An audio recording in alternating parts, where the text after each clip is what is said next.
રાજુલા તાલુકાના નેસડી નંબર 1 ગામે મતદાન જાગૃતિ કાર્યક્રમ યોજવામાં આવ્યો. મતદાન જાગૃતિ કાર્યક્રમ દરમિયાન નેસડી નંબર 1 ના સરપંચ, ઉપસરપંચ તેમજ તાલુકા પંચાયત કચેરીથી સી.કે.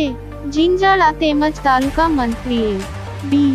બારૈયા તથા ગામના આગેવાનો અને જાગૃત નાગરિક જોડાયા હતા. મતદાન જાગૃતિ કાર્યક્રમ દરમિયાન તાલુકા પંચાયતના સી.કે.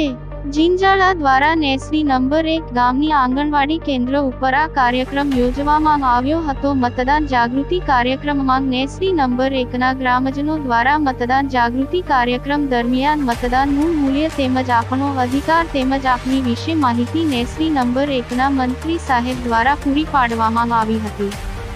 રિપોર્ટર રફીક મેમન, ડુંગરાઈવા. આની પહેલા કોઈ વિધાનસભા અથવા લોકસભા અથવા તાલુકા પંચાયત ગમે તેનું મતદાન આપણે આવતા સ્કૂલે આપણે રિનોવેશન માટે આપેલું છે એટલે મતદાન આ વખતે અહીંયા આંગણવાડીમાં રાખેલ છે, બરોબર. અને ગામનું આપણે મતદાન ઓછું છે, માટે મહિલાઓનું મતદાન મારી સાવ ઓછું છે. તો બને તો કામે જઈ પેલા એક મત દઈ પછી જાય મતદાન વધે ને તો સારું છે, બરોબર છે.